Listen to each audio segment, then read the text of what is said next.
Okay, we'll call to order the May 4th regular meeting of the Aspen Pitkin County Housing Authority. First item on the agenda is the roll call. Cindy, please go ahead. Kelly? Here. Carson? Here. Rachel? Here. Francie? Here. So right now, Allison, Skippy, David, and John are absent. Skippy said he'll be joining late. Okay, Does that, well, we have Carson as We a have a citizen quorum. member. Yep. So, okay, we're good. Okay. I do have First. to leave at 6:15, Okay. Mr. Chair. All right. We'll people will let be you done by go. then. Yeah. We'll let you go. Okay. First item is public comment. We have someone here. Please identify yourself, and you have 3 minutes for your comments.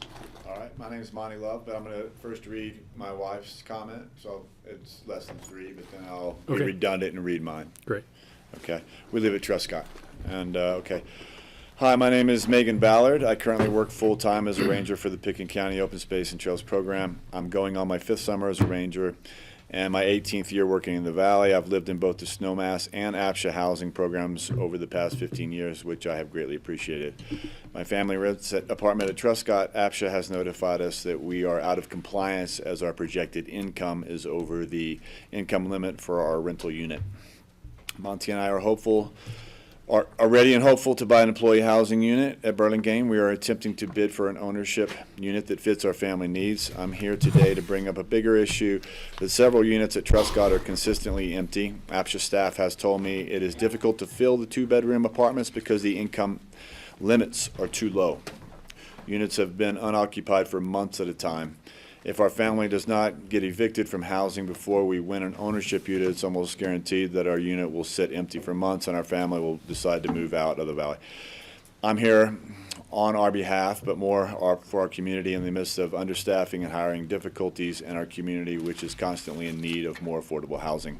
Employee housing should be housing employees, not standing empty and unoccupied for months on end. It is time for APCHA to update change their regulations. Here is the change that I think is necessary. Increase income limits for rentals, increase income limits to match current wage increases and or inflation. Do not evict good standing tenants and workers until their unit can be filled with new occupants. There are already too many empty beds in this town, and employee housing units should not be a part of that problem. That is hers. Okay. All right. And again, my name is Monty Love, and I've been at Truscott for 8 years. I've owned a Burlingame unit, and I'm very grateful for this program. And especially in this time frame with hyperinflation and this land grab, I think it could be a model for the whole country, frankly. But on the other hand, I think a lot could be improved. It gets bogged down in paperwork, especially Truscott, with the amount that we have to qualify for every year. I think sometimes they just get bogged down. There's a high turnover over there. A lot of employees just quit because I can't imagine doing that much paperwork. I don't like doing it every year myself for myself. I can't imagine doing it for everybody. But again, just right around us, we're in the 200 building, and I know it's state subsidized. I know that's the logic behind the whole thing, but it still doesn't make any sense to people that don't have housing. So around us right now, there's 4 or 5 empty units, and one of them has been empty since Thanksgiving. And that's pretty average, 4, 5, 6 months they sit empty before they can be filled by somebody. When Megan moved out of Snowmass years ago, hers sat empty 4 days. She had to pay 4 days rent before they had somebody right in there. There's some personal situations, like friends of mine moved out just the other day. They requested that they get another month because their place wasn't available. They were making too much money. They weren't granted this other month, so they had to put their stuff not in storage because there is no storage in this valley. They had to put it in someone's garage and go to Argentina and live with their mother for a month before their place comes available. So just more flexibility with coming from this program with people, more personal. Just take into account each situation and not a black and white. I mean, they only needed a month. They've never been late on their rent. Just say, yeah, you can stay another month. It's going to take us months to fill it anyway. Nobody's qualified that's going to be moving in there next week, which is obviously the case, or there wouldn't be any empty units. Some of the solutions that, are, again, I understand it's the state, but some solutions would be to raise the income caps, to deal with the state on whatever level we can, because excuses for empty beds, I can't buy it. I don't think many people do. You can raise our rents. You can raise these gaps. And we don't mind paying a little extra money if that's what we have to do to stay where we're at. But if you're not filling these units and you're evicting people and they're staying empty, don't evict people before there's actually qualified somebody to move in.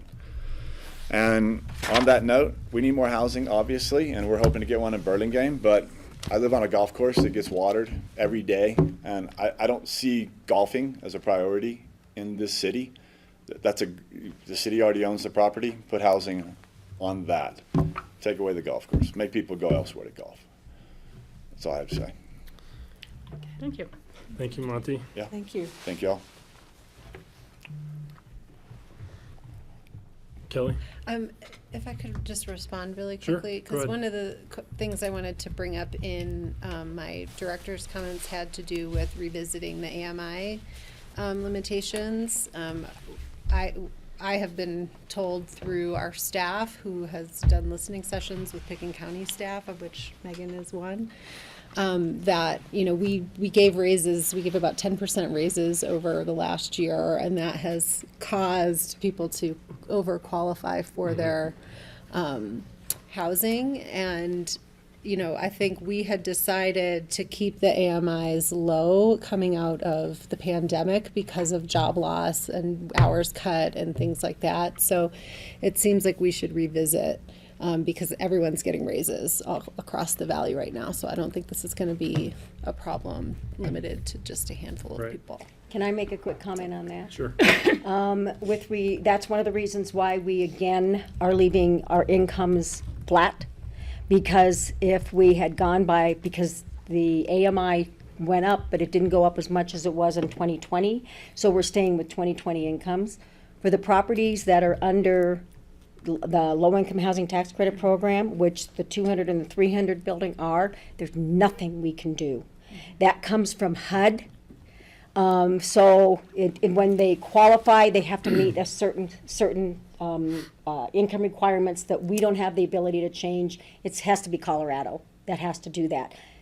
One of the regulations we have coming forward will help his situation. Because once they're in, they don't care.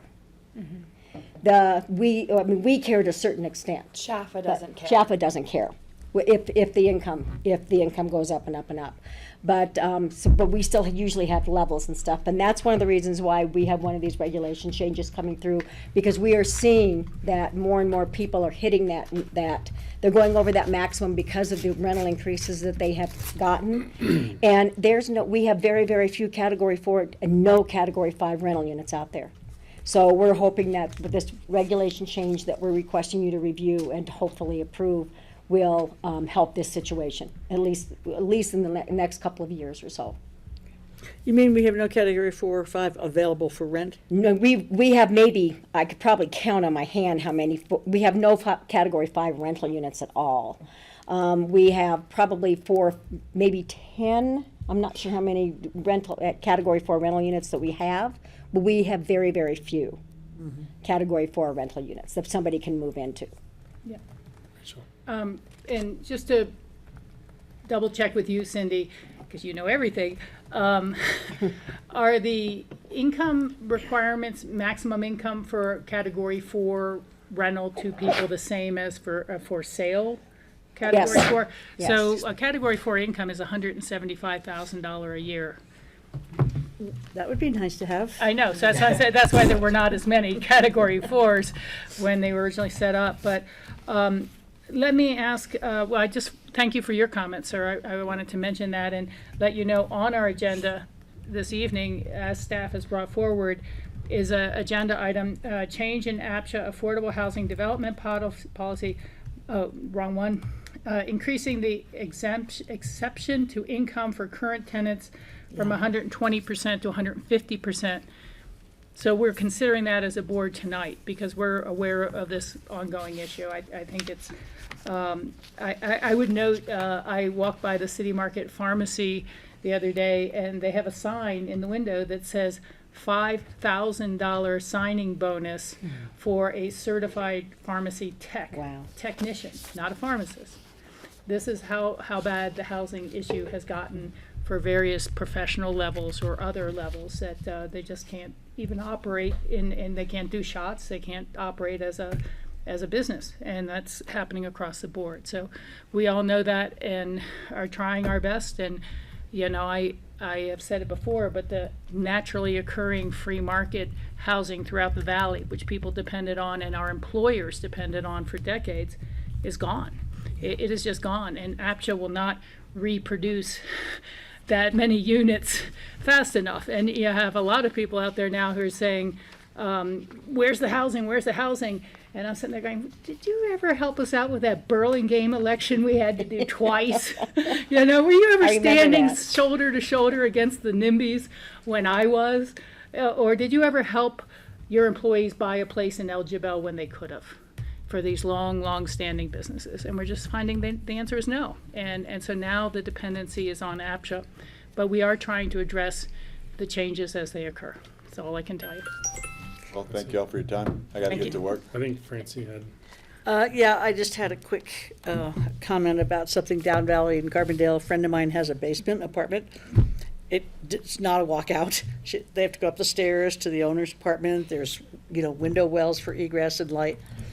It's not great, not really access to the yard or anything.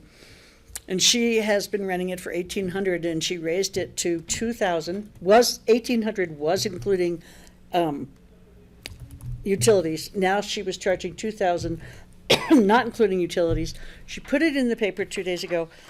She put it on Roaring Fork Swap 2 days ago. Before she went to bed, she had 246 emails, and the next morning she had 50 more. And one of them was from a man, I think it was a man, or maybe it was a woman, I'm not sure, in Denver, who was actually in the car on their way up to look at it. And she said, don't come, I have so many. They said, my wife has, it was a man, my wife has a job in the valley, we need to move there, and we cannot find anything. So they got there, and they offered her $2,500 plus utilities. It's just like. And this is a one-bedroom or a two-bedroom? It's one bedroom. It's got a little living room area and one little tiny, it's a basement. It's really a Yeah. basement. And so what you were saying about all the down valley places that used to be accessible for housing are gone. They're gone. Yeah. There is no housing in Carbondale. Yeah. There's just none. And so I don't know what that means. I mean, one of the things I said to my friend is, well, if people want to move here and we have no housing, then they can't move here. And is that necessarily bad? But it's very bad for somebody like you, who's already a member to of hear, the community. Well, it's very bad. We were interviewing for our Next Gen board last night, and one of the fellows who's interviewing said that he had spent a few years in Telluride in San Miguel, and that as these things were hitting, I'm not going to get the story exactly right word for word, the lack of affordable housing in that area, because they hadn't started nearly as much of a program or replacement, that he knew 2 or 3 coffee shops and restaurants that have just closed and never reopened again. They can't have employees. And there's just more and more empty storefronts because they don't have people to run the businesses. And I think that's, starting to get close in our town too. Let me go back to asking Cindy one other question I forgot. I know that we have a couple of the buildings at Truscott that are low income tax credit and locked in. Do we have flexibility to perhaps raise the category Well, I'm on gonna some of the other units? I'm gonna come forward to the city council with that request. Yeah. So, yeah. Well, It initially, with regards to tax credit properties, it's for the initial qualification, they have to fall under that, the low-income housing tax credit income levels. Once they're in there, we can set a category, like a category 4, so somebody could go up to that high. okay. So Well, it's the initial move-in, but we have the other 109 units that are, most of them are category 3, there's still a couple of category 2 there, but most of them are category 3, and we can readdress, you guys are the owners, we Right. can readdress the category on those as well. But we think that doing this will help immensely. Yeah. Well, I was just going to say, I think that that's a great idea, Cindy, if we'd like to, if we can, make room for people who are going to move up as opposed to have to move all the way out. But a letter coming from the whole APCHA board to city council, I think would be more meaningful from just you making a presentation, and that our board recommends it. Okay, thank you. Perfect. And then just to clarify, so the proposed item on the agenda tonight would apply to this specific situation? Okay.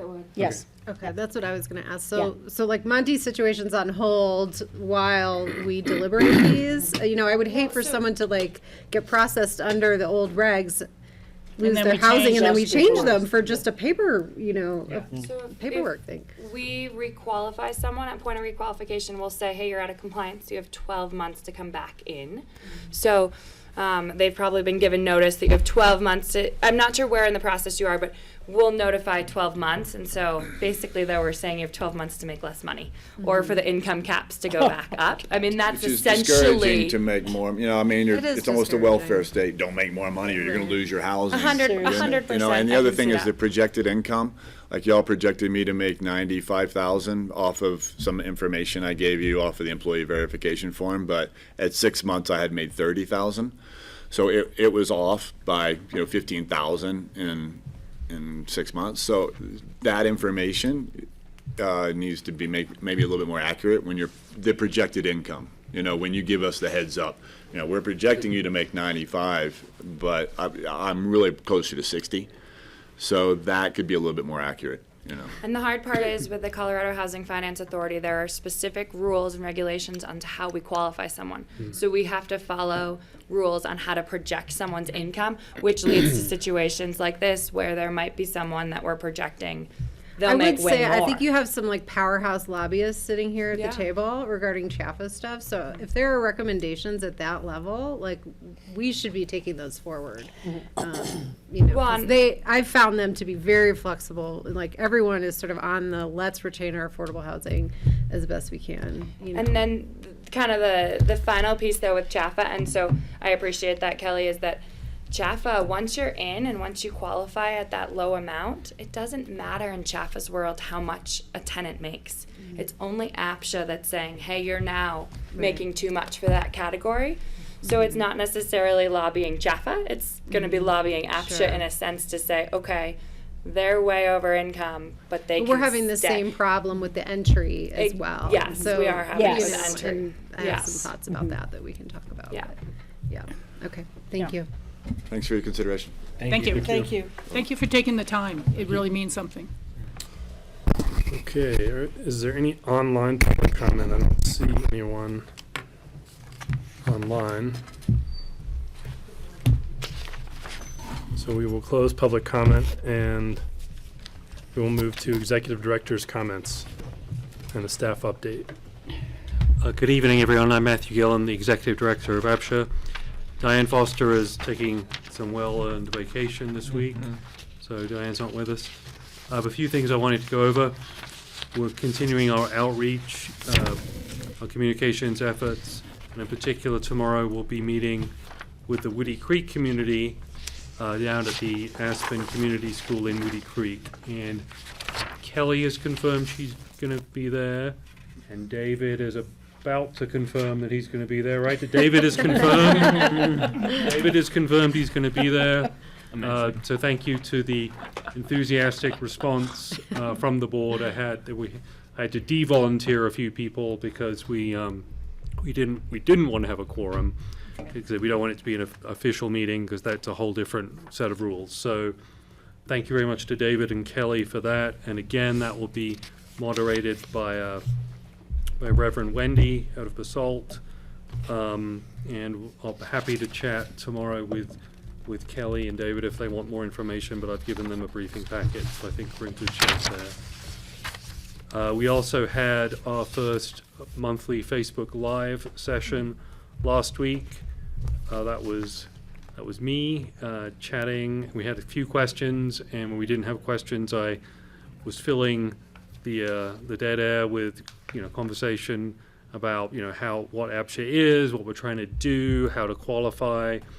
And the next session we're going to be using Julia Peralta, who's on my staff, who's bilingual. So the two of us are going to be doing it in Spanish, and we're going to be running over the qualification packet and the renters packet, and also trying to get that out in some of the Spanish language print media. And that's just an opportunity for people to know that I'm holding office hours. If they want to have questions, it's a different avenue for them to get to me. And also we will have themes over the coming months and talk about particular topics. But, it's the general theme is an Ask Me Anything style. And so I hope that that starts attracting some attention. The board a couple of weeks ago asked us to advertise CHAFA units down Valley. We've done that, and we've had some success. We've filled 2 units, and we have another one pending out of about 8, right, Maddie? Yes. Right. So we have filled a couple units that way. So thank you very much for that suggestion. Yes, ma'am. Can I ask, I just kind of missed the edge of that last time because I'd missed Yeah. the meeting. But are you advertising in the Spanish language Yes. newspaper insert? Yes. Okay, We've thank done you. it in English and Spanish. Okay, great. Yeah. That's what I was wondering. I think that's Yeah. great. Thank you. Yeah. So that's, I wouldn't say it's not dirt cheap, but it's not prohibitively expensive either. So we probably won't do it all the time, but we'll do it regularly to keep that up. So that's great. That worked very well. And then I just wanted to remind the board that you are the appeal body for compliance cases, which means we need to keep you away from compliance cases until they hit the board. So for that reason, you don't know about compliance cases while they're percolating, and I just wanted to remind you all of that. And I have the hearing officer appeal guidelines here, the regulations, if anybody wants to see them, but they're on the regulations. So just wanted to remind you all about that. And then as kind of while we're on talking about compliance, last week, 2 weeks ago, when Bethany did her compliance update, there was a little bit of discussion on how and when APCHA would use private investigators. And the consensus was, just from staff and from you guys, was, we can. It's going to be a last resort. It's expensive. We want to do things, it really is a last resort. We want to do things friendly and the consensus when at all possible, but we do have that option when it's absolutely necessary. So, some of you weren't here, so I just wanted to mention that again. And I seen nodded heads, so I think we're all in agreement there. But if anybody disagrees, let me know. But I don't think we've done it in quite a while, but we can do it, and we will do it every now and then when we don't have any other option. I have a question Yes, about that, ma'am. Matthew. So, are you saying that because we have sort of judicial responsibilities about that kind of thing, that we shouldn't be reading newspaper articles? I don't think we can, You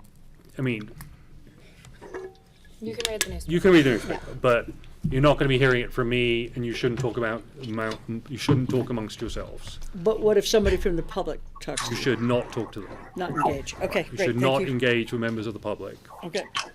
Quasi judicial. Yeah, it definitely came up in the gym this morning, so- Right. Not say, Okay. what I know is what I saw in the paper. That's it. Let us all ask your advice then, Matthew. Should somebody approach us individually to Yeah. say, hey, I've heard this or that, and we do not necessarily know what cases are on the agenda and that our staff are looking at, what would you tell us to tell them? Should we say, because usually people would want to conduit that information through us to our staff. Is there a different phone number or? It's on the front page of the website. There is an anonymous way to give feedback, but we can't and we won't update people on the status of their complaints. If they haven't left a Right. name. Right. If they haven't Even if they've left a name, we're probably not going to do it because Because. we Because, right, we have, because thank you very much, we're gonna Did you say we're investigate. ghosts? No, I said because. Because, Just yeah. because there's legal constraints, there's Right, we're privacy not gonna be, concerns. so if somebody complains, we will investigate, but we are not gonna be going back to the person who gave the complaint to tell them what happened, because Right. that's just not the way it's able to work. Okay, understood. So I just think that that's good for us all to bear in mind, is just tell them to look at the Home Trek page and go from there. Tom's got a comment. Yeah. Who might be on mute? Yes, we're in the world here of what the law calls ex parte contacts, and they should be avoided when they when communication with any third party, whether it's random or random communication with a citizen or member of staff or whatever. So they should be avoided at all costs. If it happens inadvertently, so you aren't aware, let's say you get contacted by a constituent about a specific matter that's in the enforcement realm, and all of a sudden they're into it before you have a chance to understand that they're talking about a specific case, or you're unable to cut them off in time. There is a remedy, and that is if and when the matter comes before the board, you state publicly on the record, you summarize what the communication was about. And that the law recognizes that if that communication is in that way made a part of the public record, you can cure what would otherwise be an impermissible ex parte contact. But in the first instance, the best answer to a citizen is, I'm sorry, we may have jurisdiction on appeal for this matter, so please bring your comments forward at that time, and that's the best way to avoid violating that rule. That's it. Thank you, Tom. Great, that's it for me. Cindy, do you have anything? There's no new sales this coming forward, and I don't think we have any rentals either. They're still up on the website, so Okay. we're gonna keep them up until they get filled. Okay, so we still have some at T2. Yeah, they're all tax credit. Okay. And one of the sales, the North 40, just to let you know, has been pulled. It's not that he's not selling, has opted not to use us because he has somebody that he wants to sell it to, and he has that option to do that. So the North 40 has been pulled for Kelly? anybody who was interested in that unit. I've been thinking about these LIHTC properties. Is there any collaboration with the Housing Stability Coalition? We work fill with, those? yeah, we We work with them. email them whenever we're getting new units. And they have not been helpful in trying to fill these? They've 'Cause filled people some of have the units for us. Yeah, overqualified? yeah. They've filled a lot of Aspen Country Inn have been filled with their help. Actually, we have not had luck with the T2, but we can certainly reach out again and see. Just one other question on that. Is it at all possible that we have any low-income people in the non-low-income tax credit projects that may be interested in moving over and then freeing up a higher category unit that's easier to fill? They can request, people can request a transfer, because we have signups, and they can sign, if they want to move into something less expensive, they can sign up for that. Okay. It's just, I don't think we really get that many requests to do that. Yeah, again, I just, almost the same way we're looking at how to right-size units, and should there be any incentives or anything like that. But if we continue to have vacancies, and yet we have people living in another unit that does have a higher category and they would fit, maybe we should look for incentives there as well, so that the higher category units are easier to fill, whether it's moving help or something like that. I mean, it's just in the same neighborhood at least, you know, but it might be having to do with stairs or other amenities, but it's just a thought about how to fill those. I think the CHA paperwork is not pleasant. It's more labor intensive than APCHA paperwork. So I believe his name was Monty said, I mean, people don't necessarily want to transition into it because of the paperwork demands and the asks and the Okay, So it's just an interesting, I mean, yeah. it's Well, harder. And as I understand, there's no real way to buy your way back out of a low-income tax credit project once you've used that Right. revenue source. All right. What do you mean by that? No, I've wondered How does that, Well, you have to no, keep there's it no for a way certain to, amount of well, years. Yeah. when you're building a project and you have X amount of money, you need Y, and you can get that money through selling the tax credit to some wealthy investors, and then they get to reduce their taxes, you get the money from CHA, and then you have to comply with the guidelines. I'm not sure if it's forever or for the For first. 30 years. For 30 years. How much time do we have left? It's for 30 years. Truscott Phase 2 probably has about 12 more years to go. ACI, a couple of years ago, they just totally remodeled and refinanced it, so it probably has another 20-something years to go. Unless something happens and they change the program and. Well, that's what But, I yeah, think we yeah. should have that That's conversation with that's Chapa. why when somebody's considering low-income housing tax credit, we go, maybe you don't want to do this. And the city, then that they're in partnership, 488 Castle Creek, those units are low-income housing as well. But we don't manage them. Somebody else manages them. You know, one other last thought is, you know, perhaps we should try to get something to APCHA to send out as one of their blasts that we do have low-income housing available, but they'll do a blast email to their full membership, and, you know, it's possible that some of their employers have really low-income jobs.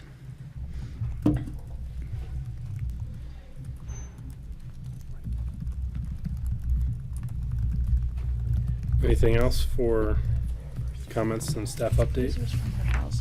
Not for me. Okay. We will move to the consent calendar, which includes the minutes of April 6th and of April 20th. Take any additions or subtractions, changes, or a motion to approve. Kelly? Can I request that we split the Sure. consent agenda items? Because I'm not going to vote on the 6th since I wasn't there, but I'd be Okay. happy to. And I vote on wasn't there at the 20th. 6th either, so. And I wasn't there on the 20th. So we're probably not gonna have a Motions quorum around here. We again. need to wait for Francie Francie to to get come back. and then. Okay, Well, but I I thought could you move couldn't to break a- approve the minutes of the You can't break a 20th. quorum once your quorum is Right. set. Yeah, that's a valid point. Yeah, so you can move to, Approve the minutes of the April 20th. I'll second that. I was at that meeting. All right, so we have a motion, so we'll vote on the minutes, approving the minutes of April 20th. So It's a roll David, call vote. Yes. Rachel, Yes? Kelly. Yes. What's the Okay. April? And 6 then ones that we can't get, well. Now we can't have approve. the minutes of April 6th, You were at that meeting. Yes, but I can't make a motion. and so Oh, if I can't vote, though, because I wasn't there. Okay. Can it transfer maybe? I don't wonder. think it can.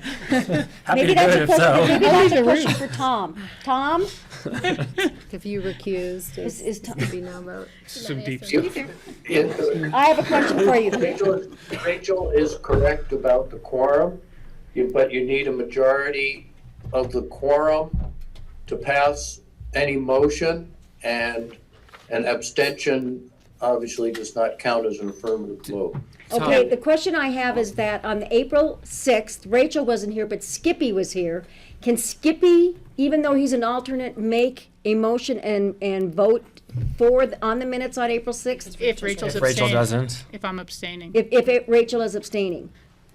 We're getting into some pretty. Francie's back, we don't need to. I think technically speaking, I'd say the answer is no, because he's not part of the quorum for this meeting. Okay, Okay. there you go.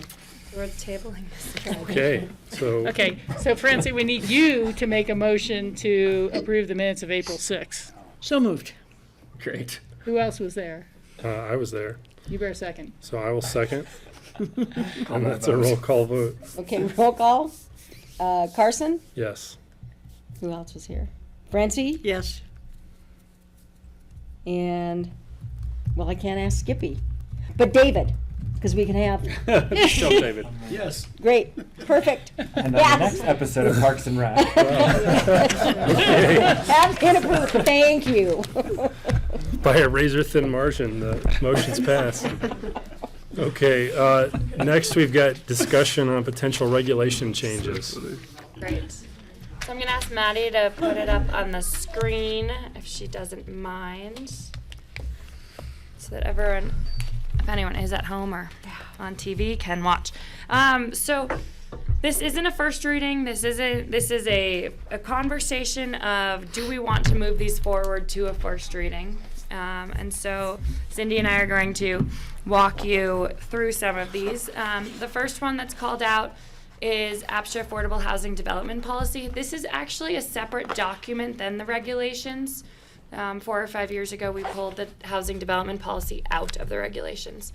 This document has gone to both the city and the county building or community development departments for their review as well, just because it affects them. But this is looking at prioritizing different units based upon what we've seen we need. So in ownership from a private sector, priority 1-bedroom units in category 1 and 2, and 2-bedroom units in category 3. And then ownership, 3-bedroom units would be in category 3, 4, and 5. So we're adding 5 in the second one, and in the first one, we're saying that the priority is not 2-bedroom units in category 1 and 2, because even outside of tax credit, we are struggling to fill those. And struggling to fill them isn't the right word. We have less demand to fill those than the higher categories. And then the public sector priorities down below, it basically mirrors up above from a change, except there's a entry-level rental 1-bedroom unit. So happy to answer any questions. I have a question on that one. So we just talked about difficulty in filling the lowest income. So how does the category 1 compared to the Truscott CHA? Like Category CHA, T2 is category. Category 1 is basically the same because it's 50% of AMI, and ACI is 50% of AMI. So all whether it's most of the units at ACI are 1 bedrooms. There's I think a couple of 2 bedrooms, but so they're at 50% of AMI, which is category 1. Okay. It changes because there's a few 40% AMI at ACI. But with the new refinancing, once those people move out, it will be all 50% of AMI. Okay. T2 is 60% of AMI, and it's under a different category under HUD, which is HERA, and it's a specific program. So the incomes are a little bit higher than the regular, and it's kind of in between, because category 2 and 3, 3 is I think. See, I can't if I had the But basically, regulations category up there. 1 Yeah. is below where we're already having difficulty filling the. Right. And category 2 is 85% of AMI. Category 3 is 130% of AMI. 4 is 205% of AMI, and 5 is 240% of AMI. And is that the same AMI across the board? Yes, it's the same AMI across the board. What is that right now? It's, because the AMI is how we calculate these, it's based on a 4-person household at 100%. And in 2020, it was 110,000. In 2021, I think it went down to 107, and then last year it was 108, 109. That's one of the reasons why we're still using 2020 AMI, because we've seen people's incomes go up, rent went up. Rent increased 3%. So for us to now all of a sudden say, well, we're going to go down to the lower income, that's why we've maintained the same income or the same maximum incomes, is because we can do that through CHAPA. CHAPA allows us to keep that. So we've just done that across the board. So that's 2 people and 2 children, or just for any It's old just way? 4 people. They look at it as a person household. They don't look at it as the dependents, so it could even be for adults. Oh, I It's a see. 1-person household, 2-person household, 3-person, so forth. And that's what we adopted in 20, I can't even remember when we adopted it, but we adopted it about 7 or 8 years ago, the AMI. Okay, thank you so much. Okay, I mean, so I guess my thought there is, I mean, if we're, category 1 is below where we're already having trouble filling units, to me, it would make sense just to strike category 1 and make 1-bedroom category 2 and 2-bedroom category 3 as the priority. Okay. But, Yeah, I was just going to make a similar comment in that I don't know that we've really resolved the whole capital reserves and upkeep of units issue. And a category 1 unit, no matter who builds it, is going to be the most heavily subsidized to get it down to that price.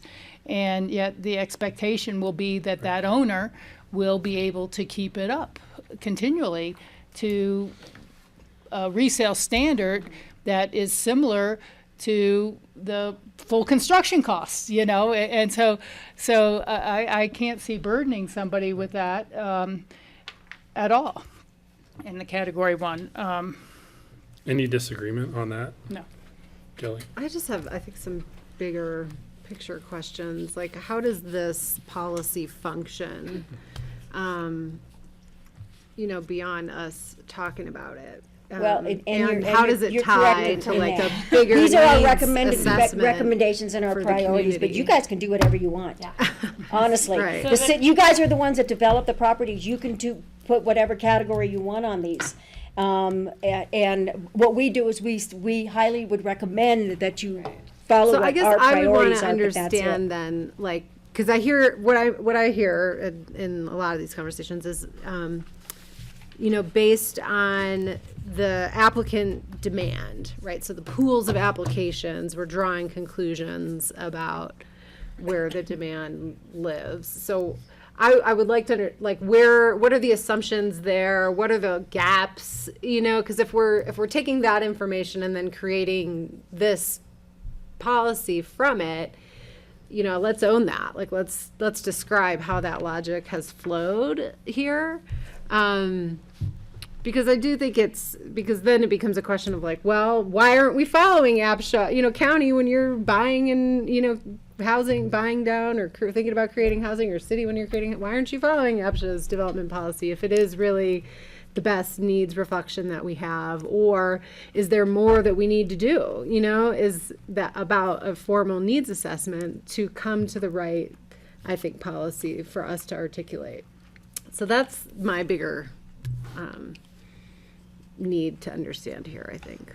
And I think those are great points. And as Cindy said, this is a very nice policy document of this is a recommendation, but you can do what you want from a board perspective. But one of the things is it's on the future agenda. I know it's being talked a lot about is looking at kind of affordability and these other kind of AMI conversations. And so down the road, so we can certainly revisit it and either pause this or. And then Diane's coming in next week. And Diane's coming in next week.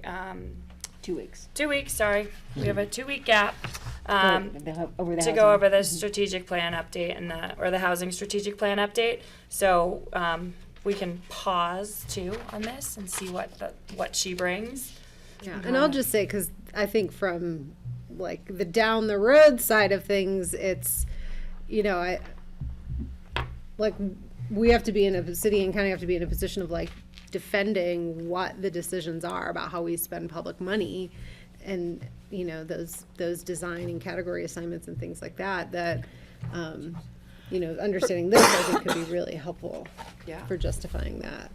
And just to let you know, And I'm not sure the county, I think the county just let's put somebody in there and whatever they make is what we that's what we most just of you assign the guys do. category for that unit based on their income, which is a very real time solution, but it doesn't necessarily address the spectrum of need or the long-term need, right? Unless we're just gonna be flexible with all of our units. And I think that you have to have some justification for why you would offer that flexibility to someone and not someone else, so that's the quagmire I see us potentially setting up.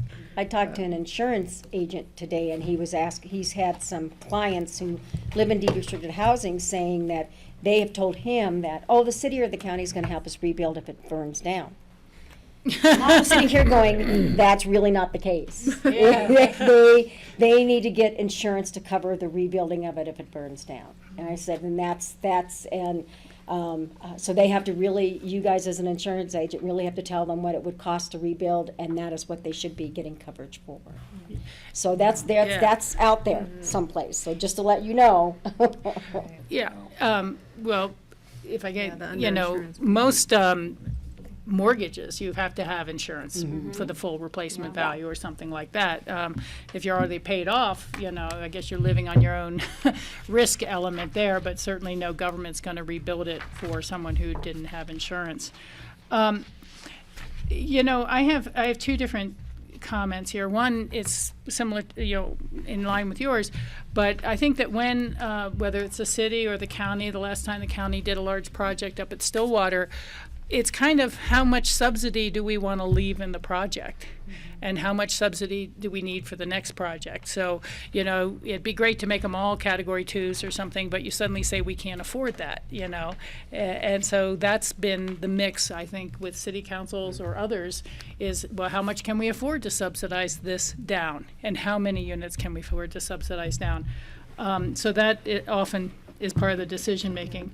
And then the other thing, just to looking at this, I'm kind of wondering, because we just saw some work on Burlingame 3 potential pricing and categorization and types of units, and Chris Everston had put together a lot of different work with your help, but also looking at the regional housing study and some other stats and trying to read between the tea leaves of how many people applied for this lottery or that lottery. And I know our board had some discussion as well going, well, wait a second, it looks like there's a lot of category 4s, but we also kind of forget that in some of these categories, it was the conversion units or category 5s. It used to be mobile home parks, and now they're category 5s, and things like that. So it's not as if they were deliberately planned that way, that we would have an excess at the higher end. And people looking at those go, wait a second, I'm going to pay $500,000 for a mobile home, and they start saying, is that fair? I mean, I remember people turning down free market homes on Waters Avenue when they're only $500,000 because that's too much money for us to invest in these cruddy units. You have to build us some better units, But so I don't necessarily see this list as meshing with what we had seen when Chris was bringing us his evaluations. It's similar, but not quite the same. And again, we had that same sort of weighting going in about what can we afford to do at some level.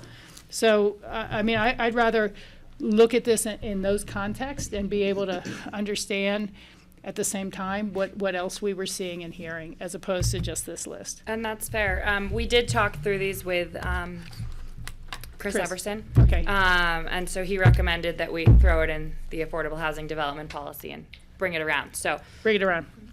we will backtrack a little bit and then come back to you Yeah. with more It's like a information. more comprehensive, Yeah. presentation on this, like maybe what you heard, I think would be super Well, valuable. that, and then I think that for any of us to really evaluate this, we need to be looking at our inventory at the same time and be able Just to. remember, we're not asking you to evaluate. This is just things to talk about. That's what we're bringing up right now. So it sounds like you do want to talk about this some Okay. more. Right. Yeah. That's all we're doing here. Okay, great, thank you. Yeah, and I would agree, we can bring back what the inventory is, what the numbers are of the inventory. Yeah, okay, How many that units we helps, have. makes a difference. And how old some of the older We're ones not are. we're not voting on these things tonight or anything. Right. We're just, Okay, is this what you want us to talk about? Francie? Yeah. I just want to see how this plays out on the ground. So if we're not emphasizing the category 1s, For ownership. so if somebody's making half of AMI, that's category 1, right? That's like a $50,000 income. And so we don't have a lot of people who want to go into category 1 units at that level. I mean. Oh, no, we have, No. the How thing does of it that is, play is, out? is that the issue is, can somebody afford the HOA? In an ownership unit, can somebody afford the HOA? Can somebody, because the HOA dues are going up and up and up and up and up. In some places, they're over 700, 800 a month. Just the HOA dues. What's AMI today? You said like 110? Yeah, It's one the- oh- It was It's like it's 108. $76,000 for a That's what I single thought. person Yeah. But it's working. 4 people or whatever. Yeah, that's right, for one For person, 100% AMI. So then for one person it would be 30. 37 or Right. something, yeah. It's 38,700 for a one-person category 1. Right. And so we have units like that, but then people making that amount of money can't afford to live in them, so we can't fill them. Because the HOA dues keep going up, yes. Well, We have some units up at Highlands that were category 1 bedrooms, and they were able to buy them for $40,000. When they moved in, their HOA dues were higher than their mortgage. Well, should we look at something about that? That's something we can do to help with the HOAs in terms of if we're going to be subsidizing and we have units that we can't fill because people can't afford to live there because of the HOAs. Well, we're filling them. We can't even People fill are the buying rental them. units. Yeah. It's the rental We units. can't even fill the rental units. People are buying those. People are buying. We have no issue with people buying. They just then call and They say, are just strapped. A lot of them are strapped. I mean, we had somebody in a 2-bed, or at a category 2, 3-bedroom at Burlingame saying, I just can't do this anymore, just can't do this. The HOA dues are just too high. And, well, because it was a single parent. And that's an issue as well. So there's things that come into play for some of these lower income units that you don't see in some of the higher income units that people own. Because when you rent, you pay your rent, and that's basically it, plus your plus And that's your dependent on your utilities. income. So what happens to that person like that? They've been living in, a deed restricted unit and it was affordable and now it's not. Where in the world is that person supposed to go? And that's a really good question. Some people end up moving out of the valley. Well, and can I Yeah, just so that's what I comment? mean about, so Right. maybe Yeah. we can figure out some other way to make it work so that we don't have those Yeah, situations. and I that's think on this the- is, I think this is that cliff effect that we heard about City and the Yeah. county from has to human pay for the services. HOA. Like, they don't make enough for livability and they make too much Yeah. Be for what it some would be. real, like, cash assistance, you know? I mean, like my 16-year-old little buddy got a summer job and he wouldn't qualify for category 1. Yeah. Jesus, really? Yeah. Wow. Skippy? Yes, I do want to talk about this and just to see that conversation. I'm not prepared to get rid of category 1 at this point for the reasons that Francie said. I recognize the structural difficulties. The ownership or The just ownership. rental? Ownership. I recognize the structural difficulties. But I'm with Francie that we should find other ways to do that. In my mind, the program was initially designed so that we could keep those at the lowest income strata as members of our community.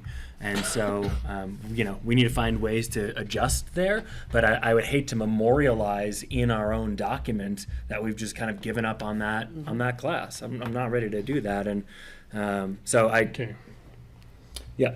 And then the other thing I wanted to say is if we as a group, agree with that and we're going to keep category 1 in, I think it's in the wrong bucket. We need all the categories, but if we're going to get these that need the most subsidy, it seems to me the public sector is the one that's going to have to fund it.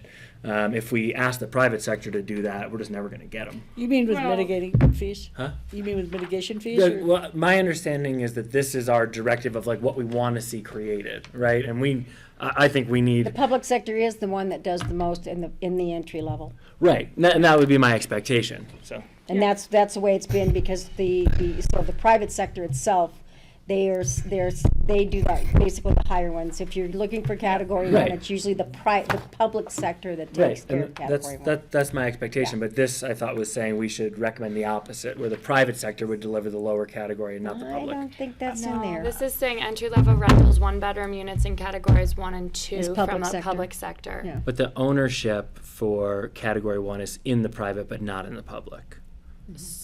Studios and 1-bedroom units in categories. You're right. So I would think it'd be the opposite. Okay. Yeah. I think that that's a major policy decision that Agreed. we'd have to take back to our board. I think not doing ownership category ones from the city perspective has been kind of long-standing because folks can't afford it over time. I mean, this is the issue we're dealing with: livability standards and repair, and So I can't support that recommendation. I can support rental. But what I was really going to say is I have continued to bring it up, and I hope it's making it through the City of Aspen code changes, that right now we say when someone is mitigating from commercial, they can do category 4s, and when someone's mitigating a home, they do category 2s, and it doesn't make any sense to me because more of our jobs in the commercial sector are not all up at category 4, and category 2 for the homeowners, I don't know, makes sense. I've suggested maybe just we'd ask for category 3s across the board from both of those sides, but the corporate business shouldn't be paying for units that couples can make $175,000. For the realtor who helped them develop it. Yeah, Right. there's far more demand for service industry jobs at that level, but I think that's one of the things I hope they're looking at during the moratorium. This is just real rough math here, but I'm over at Hunter Creek Condominiums.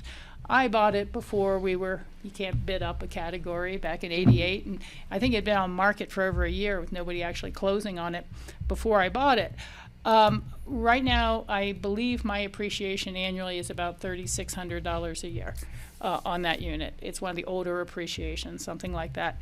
I'm currently paying $180 a month into capital reserves for the common elements of the building, so when you think about it, of the appreciation that should go into the interior repairs and replacements and everything, it's really only $1,400 a month after everything's going to try to fix the boilers, try to fix the roofs, try to fix the windows issues, things like that. And so, over 10, 20 years, that's barely $20,000 to fix the inside of the unit. And so, we keep playing in a construct where different elements don't work. You get 3% appreciation on your unit, but the unit's deteriorating at a rate of 4% a year. We don't do that. We don't look at that contradiction. Your interest isn't compounded, it's simple.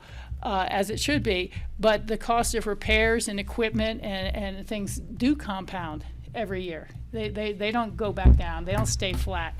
And so what I was going to suggest is as we develop this policy, whether someone can afford it or not, we should be saying what the HOA dues are on a monthly and annual basis. And someone can look at their income and say, okay, the mortgage is this, the taxes are this, and the there's HOA this. is that what we can really afford? Is that going to hit that 30% threshold of affordability? That is, See, that's it where is in in the think ad. we can. It's in- And We as put it in the HOA ad what the HOA dues are, so they know going in what the HOA dues are. We put them down monthly or annually? Monthly. Yeah.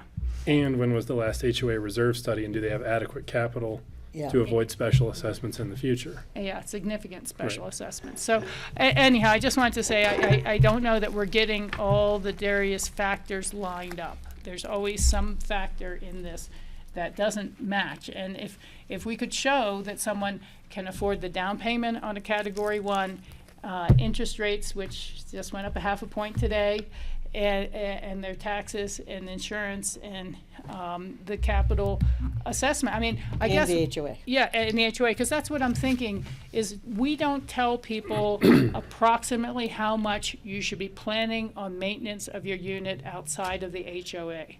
If it's 1% of the cost each year, that's one thing. If it's 2%, but we should be letting them know that it's anticipated that replacement of carpets or refrigerators, whatever you need to do on the interior, it's anticipated that over the lifetime of your loan or over your course of ownership, you're going to be paying X amount a year too. I mean, it's just an unknown right now. It's an expectation on our side that we don't quantify. But when you buy a car anymore, it will tell you the lifetime cycle cost of owning that car. If you buy a refrigerator, they'll tell you how much energy it will use over the next 5 years. But we do not tell these owners that it's an expectation that it will probably cost you X to keep this unit in a saleable condition going forward. But that's an easy fix, right? I think a lot of that's in the home buyer education course, right? Right. Right, I mean, Well, it should be, but again, is it in the ads? Is it, if we're talking about ownership category ones, that's where I want to make sure we really have all the numbers out on the table for people, that's all. I just think the reality of what we're seeing, right, is that the labor market has surpassed category one, right? I mean, if we have units sitting open and we can't even rent them, and they're literally sitting, I mean, to me, that's having Carry them there. affordable housing, employee housing, that is vacant, to me is, I mean, that's one of the most egregious things you can have, if it's just sitting vacant, Oh, right? I don't disagree with you at all, I agree. You know, and actually, thank you for letting me go on, since we're on topics that are a little philosophical. But I've wondered whether part of our problem getting people in units is that we have the 1,500-hour work requirement and base an income on 1,500 hours. But what if that person's able to work 48 hours a year? It's their hourly salary hasn't gone up, but their earnings have. And so have we created our own mismatch between wages and annual earnings and qualifications by are we measuring at the 1,500 hours that, hey, if you're only working 1,500 hours, you will qualify. But when you actually turn in your W-4 at the end of the year and you worked 48 weeks out of the year, you worked almost 2,000 hours, is that why you're not qualifying? Because we want people to work at their full capacity.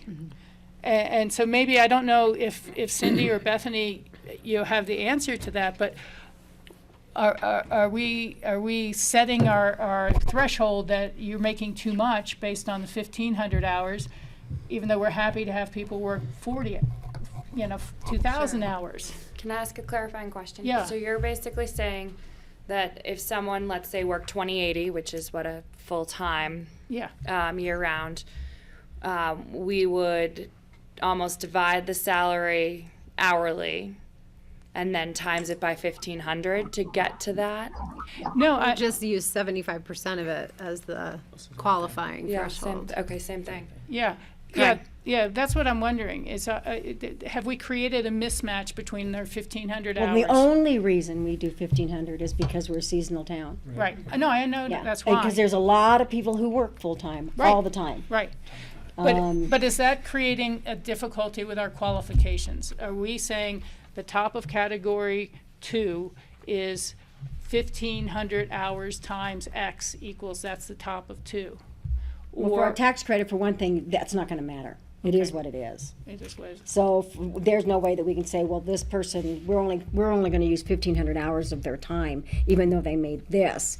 1,500 hours is down here, so they qualify. CHAPA's not gonna look at Yeah. it that way. Okay. So that's not gonna help on the LIHTC properties, just to let you know. Okay, It might help somebody get into a lower category unit that, isn't like that. that isn't a LIHTC person. Like it might like maybe looking at his, if he was only working 1,500, he might be category 1. Yeah. But is that what we really want to do? Put somebody who is a higher category in a lower unit? Right. No, I'm just kind of wondering if we're getting a mismatch at all between how many people we tell can't qualify because they're working a lower dollar denomination hourly job, but they're working more hours. But many people are They doing. have to do. Yeah, you have to do. Okay, that's all. Maybe it's a dead end. Carson, the thing I was going to say is I completely agree with you that the unit sitting empty is the last thing we want, but the number that we are using for category 1 now is not the number we'll use in the future. And so to me, category 1 just means the sort of lowest group of incomes, but I would expect that number will have to change. And so just keeping it open for that change. Yeah, I mean, I guess I would just say that I think that if you look across the categories, I think that the category that obviously from a new cost standpoint is subsidized the most is category 1, But I would say that even today, that's the one that we're subsidizing the most, in that if somebody comes in and can qualify for category 1, I mean, they're the only ones in the system that can literally walk into the office and have a place this afternoon, right? Yeah.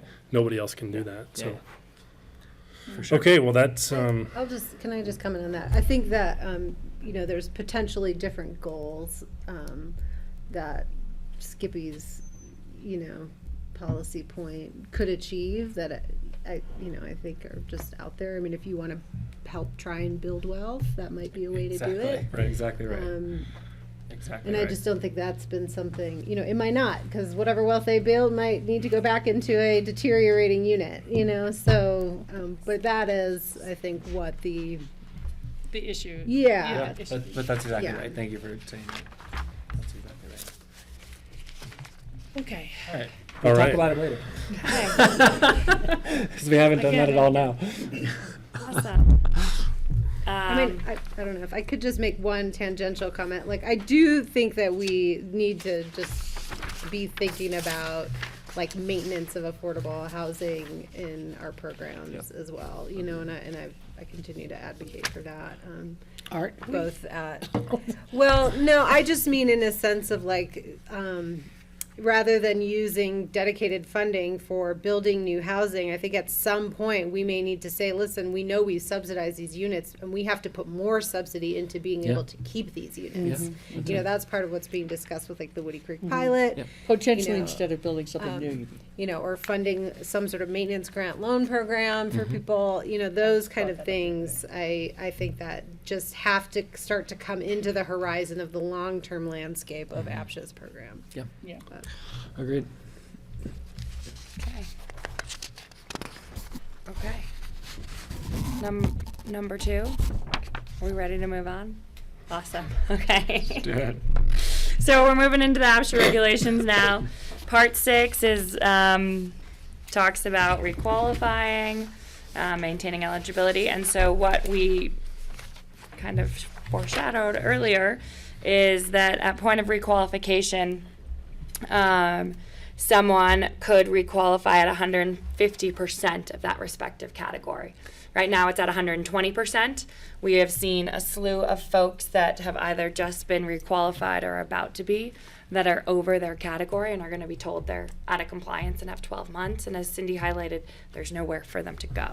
Right. So what we're proposing is to update this to 150 and to really look at this on a yearly basis. And so to look at it when we get the new numbers every May or every end of April, and figure out if this should go back down to 120 or if this 150 is the right way, and look and see what happens every year. Whether our incomes go up or whether they go down or stay the same. And so that's what we're proposing. Any other questions on that?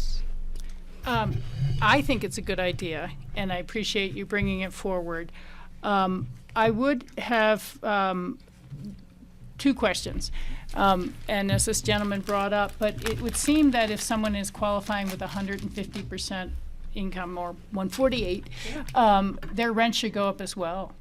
And I'd like to see that we make some sort of adjustment there. It shouldn't be that they get the same rent as someone who's 10% below that category cap, So it needs to be readjusted there. It's for the good of the project and maintenance. The other is just that we look at the coming problem for next year and think about whether we have any units that we should reassign to a higher category, that we're allowed to do so, and again continue to collect higher rent on those. So there would be some way either people could move into a higher category unit, that's a rental, or we would actually change the category of the unit they're already in, and if we have that flexibility. So I'd like to try to get ahead of it. Yeah, Cindy, I think Cindy and Tom spoke today, and Cindy's going to start getting documents ready for city's review on some of those types of issues. Yeah. Great. And it can come to us straight from Cindy, but I think it really. Well, I would probably bring it back to you. Well, the thing of it is that if I'm going to spit this out yet. If it's property specific, which it is right now, it's not us dealing with Castle Ridge, it's not us dealing with Centennial, it's us dealing with the city owned project. Right. That's one of the reasons why it was not really coming back to the board, but I would agree if we have the board's Endorsement. endorsement, it Advocacy. it would probably go a lot smoother with the city council, with all of city council. Yeah, Yeah. I just think it helps to say that this is the full board bringing it forward, because they all think it's a good idea. Thank you. Cool. Any other comments? I don't want to move too fast. Kelly has one, and I'm gonna let her finish. I'm just wondering, is this gonna function to put additional pressure on people getting into lower income units? Because now someone who's making more that would have otherwise had to move is staying in. If they had moved, a person at that floor, income floor, would be able to move in. So a lower income person would be able to move in. And that could happen, so- and so you have to weigh your options. Do you Right. want to lose this person that's been Right. here for years and has no place else to move? Kick him out and then now that job is open, and then you get somebody else that comes in, and within a year, this person might be making too much as well. No, they're terrible I understand what you're saying. but- Yeah. But I do think, like, in the broader context then of like, what do we want to promote? You know, if we're creating more opportunity for higher income people to stay, then do we then need to have a development policy that creates more low income? Well, they people to usually do start out access, lower. You know, Yeah. Well, I think if you're trying to build wealth, the easiest way to build wealth is to make more money, yeah. right? And so, I mean, I think not More money, kicking actually. people out of the community because they are being successful. I mean, this is not, right, this is not changing any of the categories. This is just saying you qualified, you've come here, you've thrived, you've been successful, and we're going to allow you to stay in the unit that you originally qualified for.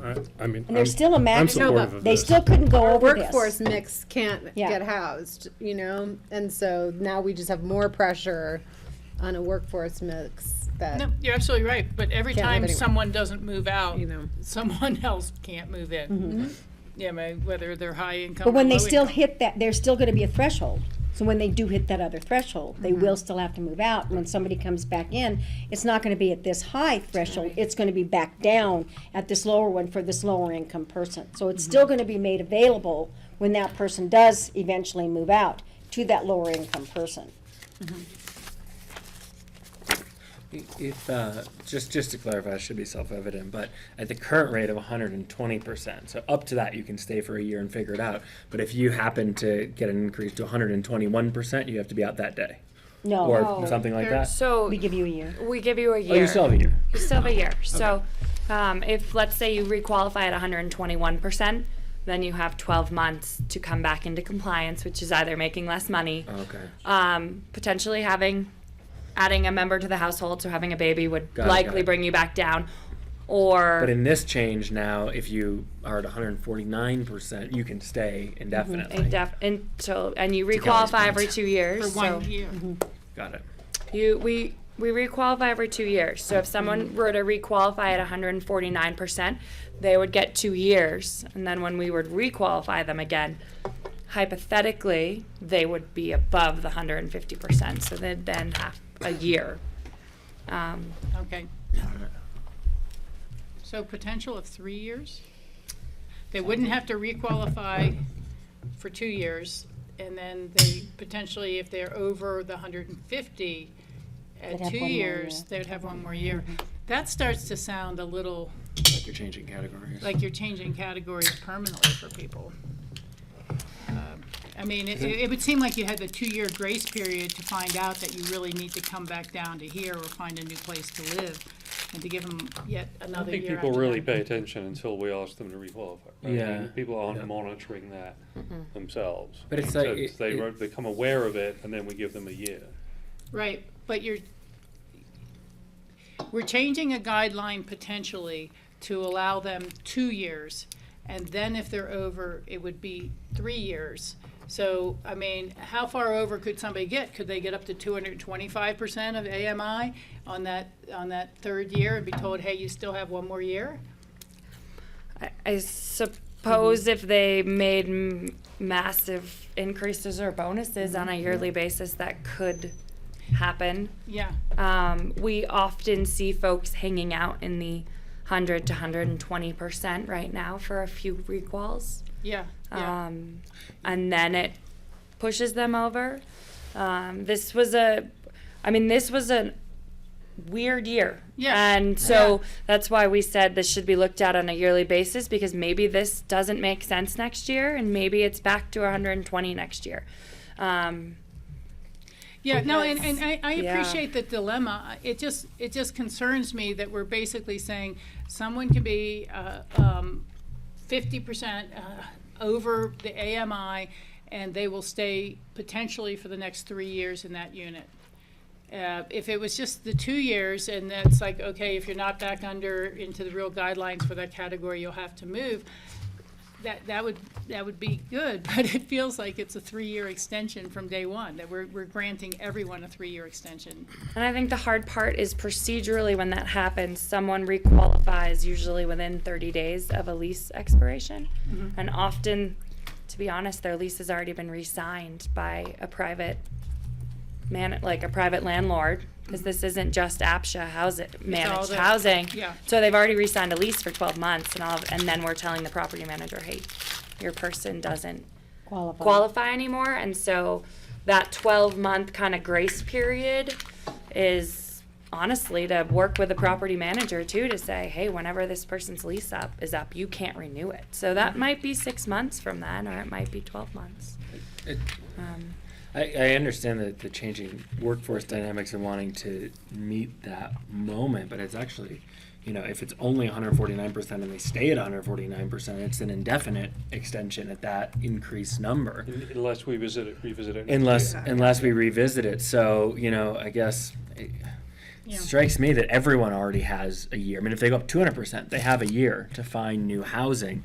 So I'm not sure that if the goal is just to account for this, increase in wages, this is really doing a whole lot. If what this is trying to do is recognize that AMI is not really sufficiently measuring the workforce, and so we're not getting people in these lower category units, and we're, kind of creating a workaround to make the category caps higher, that's like a different question. It didn't come across to me in that way, but if that's what we're thinking, I'm open to exploring that more. But if this is just to adjust for the change in income, then it kind of seems unnecessary to me.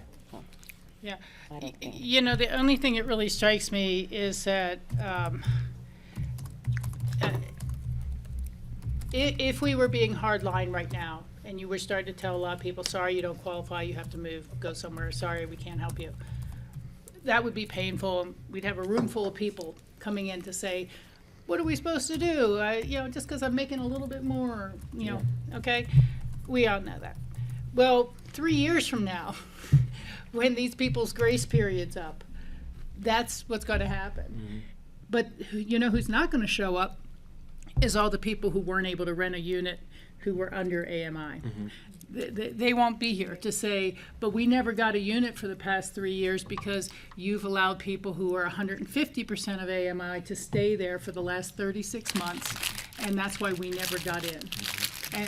But those people will be here to say, let's make it 175%, because we don't have any place to go and we're valuable community members. Yeah. And they'll be right. I'm not disagreeing, but the people who never got in will never be represented by the policy change. Can I ask, or can I propose something else and see how it feels? We used to give people 2 years to come back into compliance, but no one ever came back into compliance in 2 years, so we shortened it to 1. But that's, I suppose, a possibility too, where we say, if you're between 120 and 150, you have 2 years to come back into compliance. I mean, we could tie it somehow that way so that it's not that 3-year number that seems to be holding people up. But provides some cushion right now for the people. Yeah, I agree with providing a cushion for now, and you never know if or when we can get some new rental housing online. It's absorbed as quickly as it is produced. But I think noodling around that a little more, and, you know, a 2-year grace period's kind of long enough as opposed to a 3 years to me. It's a 1 year. Well, the Well, 1 we're- year So we plus know one. this. Well, I'm suggesting we could up Right. it again to 2 years. At least in the case where it's like Yeah. maybe between 120 and 150, or so that Yeah, there's in a this new thing. someone's You at have to one. requalify in 1 year, Yeah. right? Yeah, They're just gonna just be, something- they're just gonna be stuck in 2 years to find Find absolutely something. no place to live. Yeah.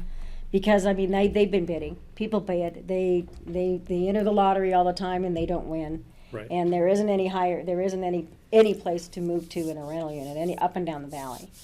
Yeah. So it isn't like people say, well, I don't wanna live down valley. There isn't anything down valley anymore. Right, well, and that was the So- other thing I'd suggested, is seeing if we can make some of our units into category 5s. And charge a full higher rent, and can we reassign any of the low income tax credit units out there and start creating a place for people to quote move? Before we get too far, Tom's got a comment. And then I think to call a spade, based on what Bethany said, the 1 year grace period is basically an opportunity for somebody to find a new place to live. Right. Incomes don't go down Yeah. in very many cases. Or people hide it. Yeah. Or the other possibility that that will be that in that year, there'll be a change in the rules. And they'll be able to stay. Second comment, it's clear that what's proposed is recognizes a distinction between people who are already in units and people who are trying to get into them. That was the essence of the public comment you had tonight, that people who are already in the units deserve a break. You don't have to do that. But that's what I think staff is trying to accommodate with the proposal. And my last comment is it's not a 3-year extension, it's a 1-year extension. If it's a rule change, then it's not an extension. Mhm.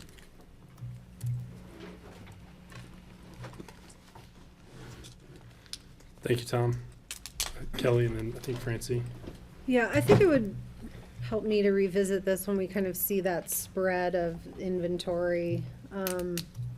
Because, you know, we have capped our own churn, right? So like, if you're in an RO, you can make all that you can make, and there's nothing that will move you on to create an open churn in the system at the upper level unless you decide that for yourself, right? Like, we have no systemic valve that shoots open, I guess. So I don't know. So I guess for me, I think it's hard.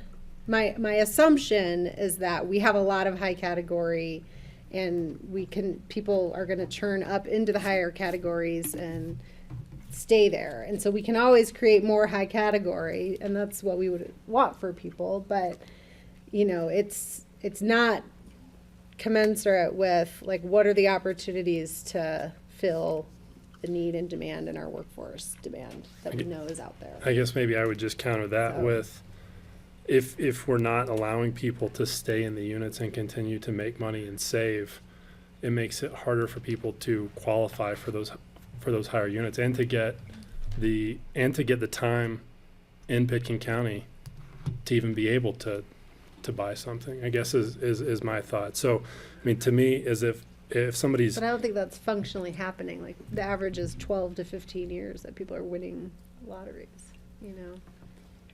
For them to win a lottery, Yeah, it's taking 12 to 15 years? of work history.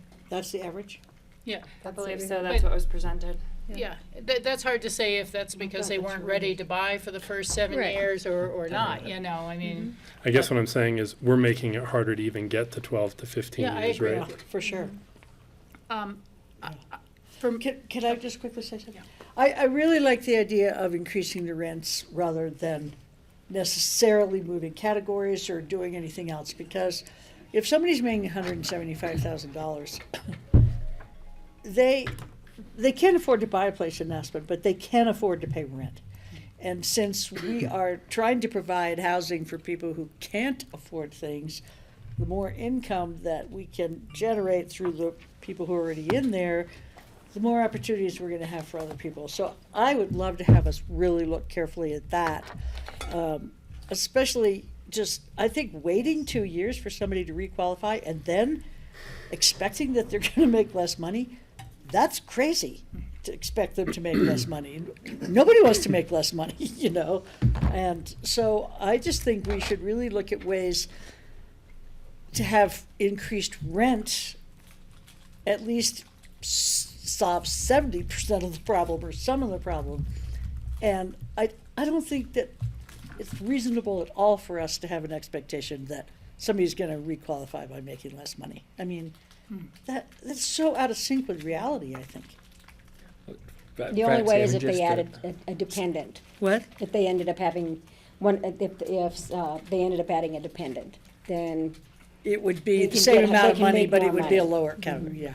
Francie, I was just going to say that, you know, someone who makes 175 grand can find somewhere to pay rent, but the last, you know, In the free not market. very, yeah, but the last not very nice 2-bedroom I saw in the free market was listed for $16,000 a month and got snapped up. So their entire income wouldn't even cover that. So they might be able to find a studio or a small 1-bedroom, but Right. it's not really that assured. No, that's Yeah. why staying where they are and paying more Yeah. rent is a more doable Yeah. proposition. I was going to agree with what Kelly had said about when we have further discussions on this, kind of taking a look at the inventory at the same time makes a difference, and kind of where those units are, what kind of units they are. But I think it also might help us if you could give us a little bit of a narrative of this operation of the requalification, so that, you know, we're all kind of batting around different things as a 1 year and then 2 years or 1 year. Yeah, I mean, it's just a narrative of the operation. You find someone is 101%.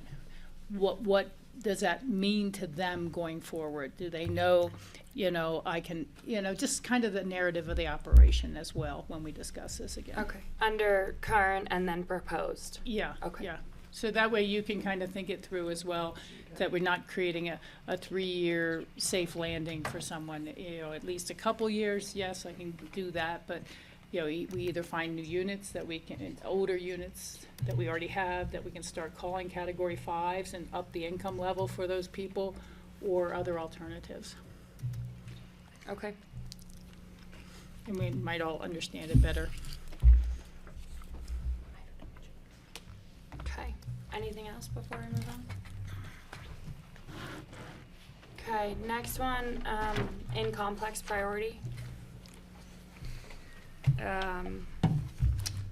So,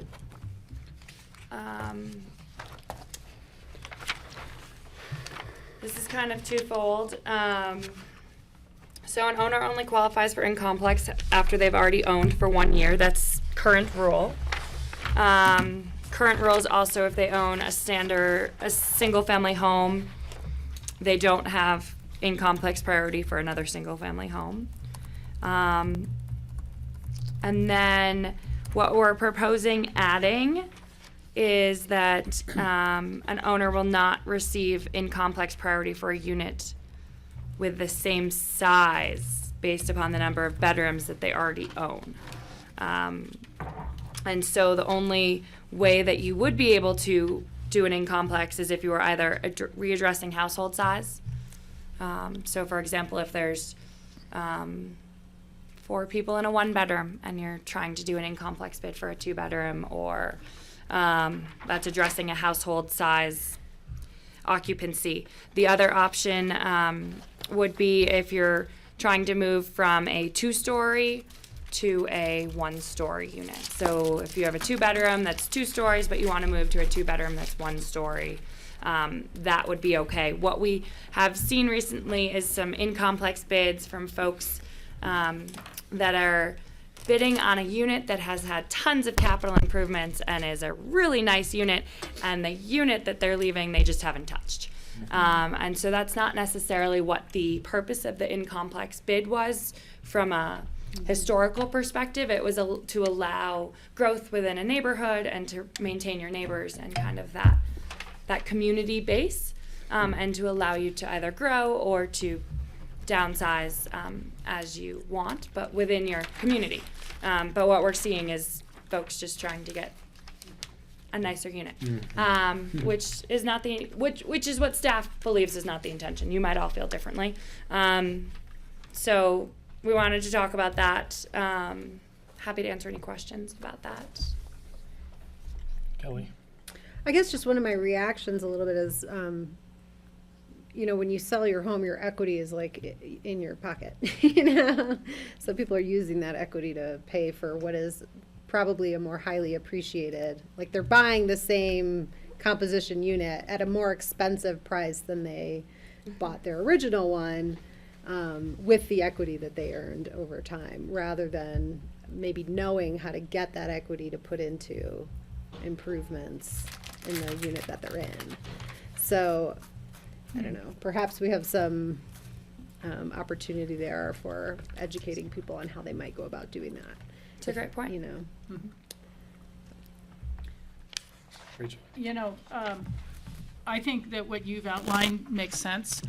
I would, for formatting, just break it apart a little bit more so Okay. that it's not one big block paragraph. Each. Some of this is that it was copied and pulled from the regulations, so we weren't giving you an 80-page document. Yeah, but yes. I understand. I just, Which is great. when you break it apart by Of course. sentences, it's going to make it a lot easier for somebody else to read.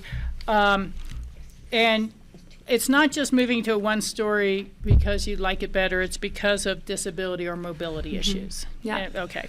I think that's. Or addressing, aging or something like that would look at just those sorts of pieces. Right. Say that. And then,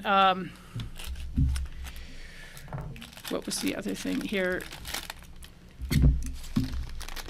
You can't do a single-family home unless it's addressing occupancy. So single family, you can never have in-complex priority from single family home to single family home. Right. So, and that's currently a rule, regulation, and we're proposing to keep that, so. Right. Okay, you could if you were addressing occupancy, though? I mean- Usually all the single-family homes Are all just the same 3 size. bedrooms. They're almost all 3 bedrooms. Yeah. We have some Yeah. 4 bedrooms out there, so that's one of the reasons why you're not really, because there's not a 2-bedroom, well, I take that back, because in my neighborhood, there's a 2-bedroom, single-family home. But I'm in a duplex, so I don't know if of course, I'm a single person, I wouldn't have the right to go into a 2-bedroom unit, even though you would be gaining a bedroom. I think you would, right? No, I would not have it. I would not, going from a 3-bedroom to a 2-bedroom with a single person, you have to still meet minimum occupancy. You have to what? Meet Meet minimum minimum occupancy, occupancy. so I couldn't leave my 3-bedroom to move to a 2-bedroom because I'm a you'd have single an empty person. room. Yeah. But you could have 2 empty rooms in your current unit? Yeah. I want a 3-bedroom unit with my sister and her kids. They are now grown up. They have their own living arrangements, and my sister has a farm in Crawford, and she works at the ski company during the winter, and and we live in the same house. She's no longer is part of the ownership because she doesn't live there 9 months I out of the see. year. But still, it seems to make sense that you should be able to qualify for a 2-bedroom since you're going to be filling those 2 bedrooms part of the year. It seems like a regulation that's just there We for regulation's sake. with the situation that she is in now, we would not meet the category.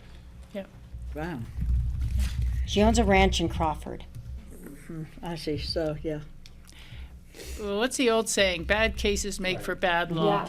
And the more you try to make everything perfect around the few outlier cases, you make it bad for everybody else. So you have to look all the way. You have to look at the whole. The 360. Yeah. So just to be clear, if you live in this complex in a 2-bedroom, but you want to move to a different complex, so you're closer to your job and you can work or whatever, No, walk, it- that's okay. Yeah. It's just in the same one. Okay, just Yeah. making sure. Because you're bidding like everybody else. You're in the lottery like everybody else. You don't get a priority Oh, for you that. don't get a priority. Right, you But don't you get a do get a priority. priority if you're moving in In complex complex. appropriately. Yeah. Thank And you. usually you see somebody in a studio, all of a sudden a one-bedroom comes up, and you allow them that priority to move into a one-bedroom. Because it is a bigger unit. And then if all of a sudden now they have a girlfriend or they're married or whatever, then they would have a priority to move into a two-bedroom. Well, now they have a child, so now they have an in-complex, the priority to move into a three-bedroom. But do you want them to, if they're a two-person household, the issue is, should they have the right for an in-complex bid to move into another two-bedroom? Because that's And- better sun. Yeah, exactly. No, Okay. yeah, Oh, man, there's just so many little regulations. There are. Bethany, just a detail question. Do the caps mean anything? Not necessarily. They used to be new verbiage that had gotten added to the regulations. We tried to cap them when they went in so that people could identify them. I copied and pasted this out of the regs, so that's really why. Okay, I just want to make sure. Wasn't missing anything. No. very good. Okay. There's one that didn't make it in the memo, and I apologize for that.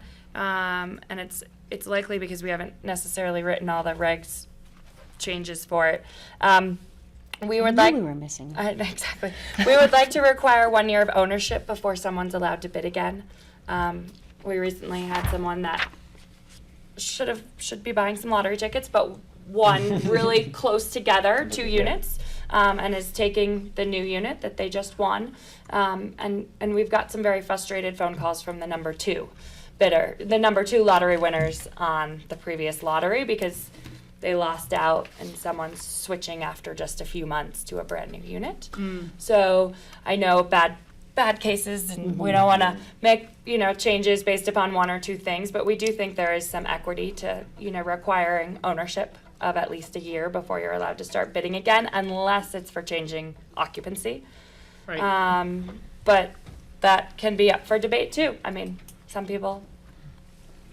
Well, you already have the rule about major capital improvements in the first year or two of a new ownership. Isn't that right? That you can't go in and start totally remodeling a Well, they brand new. could. You could, but you can't get your capital. Depending on what on what somebody's doing, they could go in. If they're if it's not a true capital improvement, they wouldn't get credit for it. If it's a repair, replacement, something like that, it has to be a true capital improvement. But they could use their whole 10% that first year. Okay, yeah. If we've classified as an actual approved capital improvement. If you've done. Yeah. What was the guideline we saw not long ago about not doing changes to a? That's a brand new unit. Yeah, that's what I was talking Yeah, because about. we had somebody up at Burlingame when they bought, they didn't like the tub. And they just want to do The a day brand they new- moved in, they replaced the tub, and they wanted to get credit for it, and it's like, no, you had a tub in there. So, but yeah. Okay. Rachel looked right at me. I was I like, know. I was thinking if you knew him. I was thinking if you knew him. That was all. I was like, huh, you got an idea. But those are the ones that's a brand new unit. You shouldn't really, to me, you should just move in and. Yeah, right. Yeah, you wouldn't get Okay, credit well, for I was anything. just trying to think that we had some Yeah. sort of restriction about changes on units. And so I think it sounds like a reasonable request to say, hey, if you've won a lottery, you're out of the game for a while. well, I guess And you've bought it. unless You've gone ahead it's and one of closed those it. lotteries where they're the only person who won it, right? Yeah. So like, there was this 3-bedroom sitting in North 40 forever, like if you bought that and then you are buying a 2-bedroom or a 1-bedroom, like you're buying something smaller, then maybe, I don't know, maybe there's some accommodation for that, but that sounds like that's probably rare. Yes. Okay. So we'll clean it up, bring it back. We can keep debating, see where we go. Okay. The last thing on the menu, the memo. Okay, really quick. Will you pull that up really quick? This is not updated, but this happens to be, I just want you to see what, in we'll bring a more updated inventory to you. But I want you to see what rentals we have, and that we have in like category 3, 4, you can see in category 3, there's 449, in category 4, there's 45. This was when we had 5, 6, and 7, so this is not an updated one, but it hasn't changed much since then. So you can see that we have 0 category 5 rental units, and we have very few, 3% of category 4. That is changed a little bit because we've added a couple of category 4s at one of the newer projects that the city just did. But it's not much different than that. So I just wanted you to see that really quick. But we'll bring an updated version to you at the next meeting. Thanks, Cindy. And do we have, I mean, this is the whole inventory, whether it's public or private. Who has the 88 RO studio rentals? Well, 50 of them are at T1. They're in the 100 building. So Okay. 50 of them are there. They're resident occupied? They're and, RO. and no income level? Which is no income.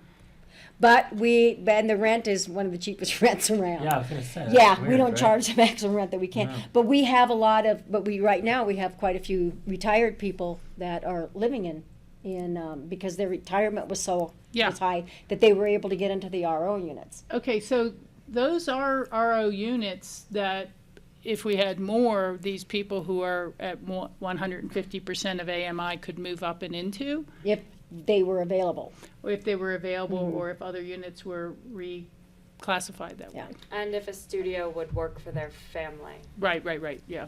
Okay, I was just kind of wondering, Yeah. I didn't even really know we'd gone into RO in rental. Do we have a map, or can we pull up a map? Not now, but the 470 single-family ROs. I didn't realize we had that many. That's homes. because you have Aspen Village and you have Lazy Glen. Mobile home parks. And then you conversions. also have 87 units at Smuggler Park subdivision. So those are the what were the mobile home parks that they're Right. because there's 150 at Aspen Village, there's 100 at Lazy Glen, and then you have 87 at Smuggler So there's got it. Park.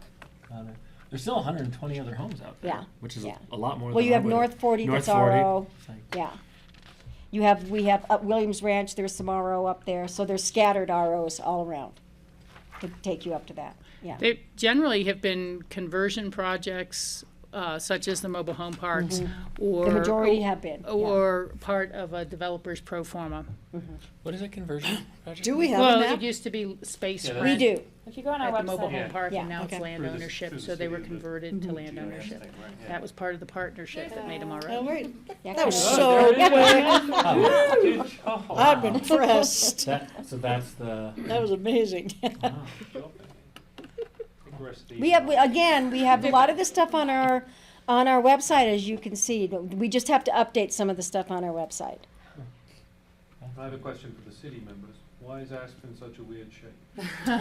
Because of the mountains. Because of and they keep annexing, because now we're Yeah, that's what I annexing more figured. property into the, or you guys have already done Look that. at the donut hole up by. Yeah. What is that? Well, and you have Williams Woods, Oh, is that, which is That up might be here. Stephanie's. It's surrounded That's by Stephanie the Salters. city, and Williams Wood is still in the county. she's in the And I city. believe Twin Ridge is still in the county, but then you have other properties up there that are in the city, because I think now the hospital was annexed into the city, if I remember correctly. I think so. But then you have Twin Ridge, which is right next door, that I believe is still in the county, that has not been annexed into the city. So it's really weird how you have There different, was, yeah. the real story is there was a really famous calligrapher back in the day. They painted this beautiful arc of an A, and over time we've annexed that A shape into the city's physical Yeah. environment. We're almost there. Very good. Thank you for that. okay. Where's Centennial on that? That's what I thought, the dense blue ones. Yeah. Yeah, in that zone, Hunter Creek's right below it. So there's two more things to talk about. One is not in the memo, but was on the agenda as well. And that is merely me reminding everyone that last board meeting, we talked about the potential of allowing undocumented workers to qualify based on state, federal, and local laws. We are going to continue, and we heard feedback from you. It's a bigger discussion, but we're going to wait and see what the Colorado legislature does this summer before we bring it back for further discussion. So it's here. We remember. We listened, but we're not going to talk about it yet. So I did reach out to the head of the Division of Housing and asked her what her interpretation was of that. And the information that I got back, and I'm sorry I haven't forwarded that to you, but was that they thought it was just a notation in the legal publication of it, that there was no intention for that to expire and go away. And they are continuing to operate under the assumption that, you know, what do they call it? You don't have to show proof of documentation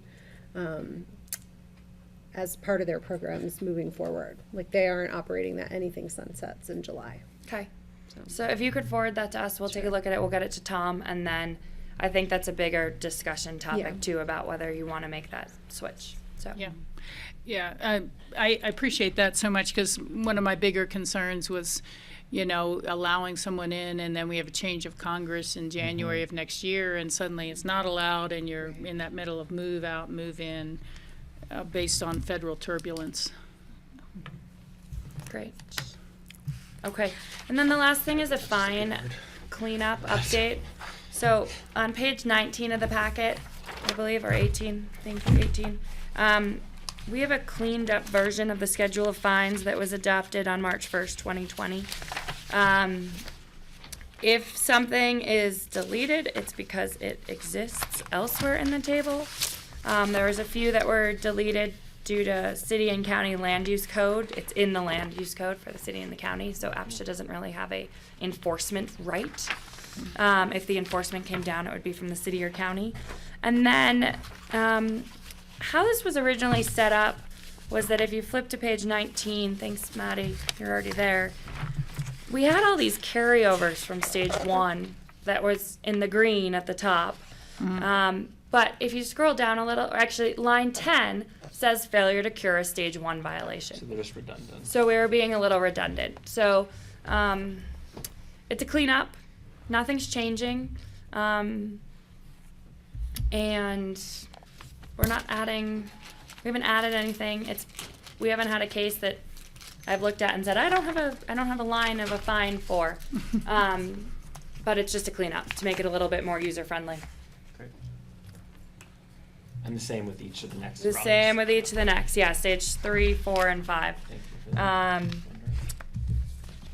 And I tried to make comments if something was above or if it was, you know, in a different stage, if we missed something originally. So, and I think that's it. So I'm happy to answer any questions that anyone might have. Thank you for. I just would say for, in the stage 4 use of premises for other than residential purposes, you know, that gets really squirrely when it comes to short-term rentals, I think. Which one was that, Joe?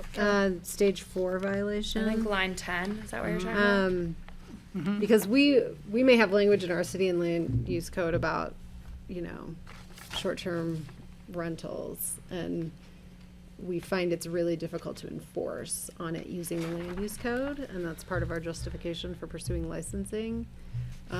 So it just we may be taking away teeth here Okay. for APCHA Yeah. in regard to that use.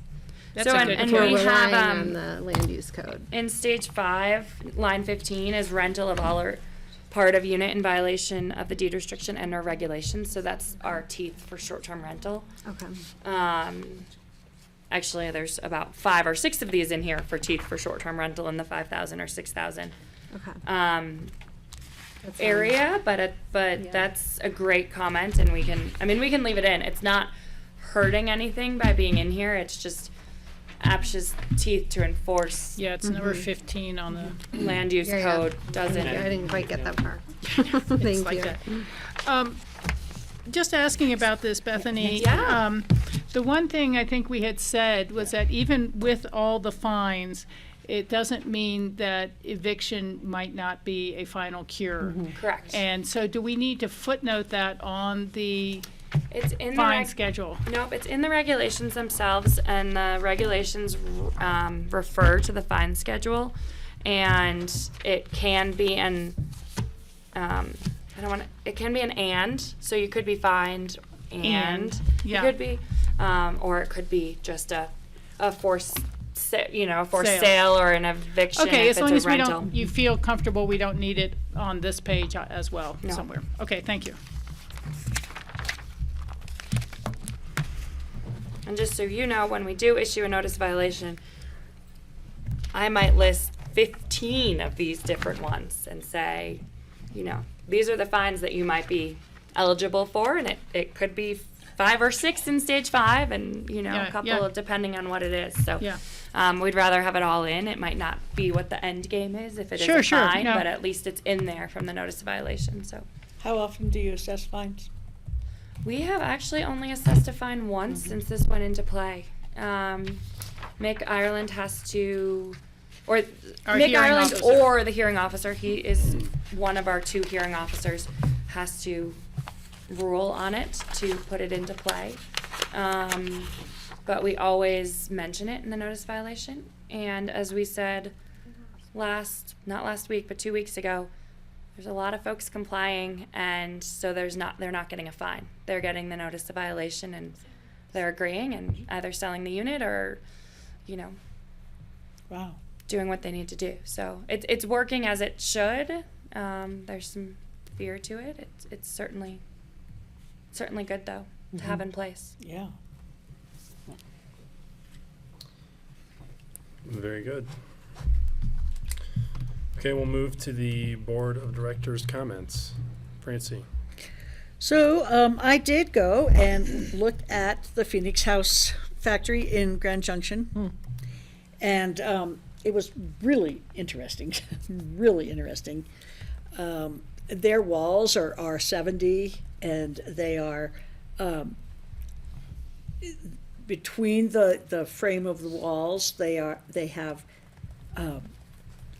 It looks like the old-fashioned rock wool that people used to insulate with, but it's actually mostly newspaper, shredded newspaper, and then it's blown and compressed inside the walls. And then on the outside, they have a composite that right now they're only getting from Germany. They're the only people making it. That's also recycled wood products. So they have this incredibly dense wall, and then they have this sheath on the outside, and then they have their inside sheetrock or whatever, but they have actually some beautiful inside walls, some wood. Most of their house is built out of wood, which is recyclable. So they try to stay away from gypsum and stuff that is limited. And so what they do is, instead of delivering like what Diane presented to us from that other company, they don't deliver an entire modular unit ready to go. So you prepare the foundation, and then they bring the walls and the roof, and they put it up. But they're really interested in the possibility of putting together some kind of program that we could combine with Philips in the future or something like that, where they would actually have the plumbing and the electric in the walls already. Right now they have the conduits in the walls for them, but not the actual lines and stuff. Their designs are really nice. It's Phoenix, H-A-U-S, if you guys want to look it up. They don't have any pictures of the smaller ones. And they'll send me some more information. I've just forgotten the guy's name, but he'll send me more specific information if I send him the size of the lots and then the average size of the mobile homes, which I didn't know when I went over there. Couldn't give him that information. But it's pretty affordable, and he's really interested in making it more affordable. And they're doing one in Basalt, and you guys all know the name of this, Stotts something? Stotts Landing. Yes, they're doing one there. So we could actually go and look at it there if we're interested. But the reason I went, and the reason I was so interested in it, is that it's so environmentally sound compared to the modular home that has, good heating and Energy Star appliances. This is like way beyond that.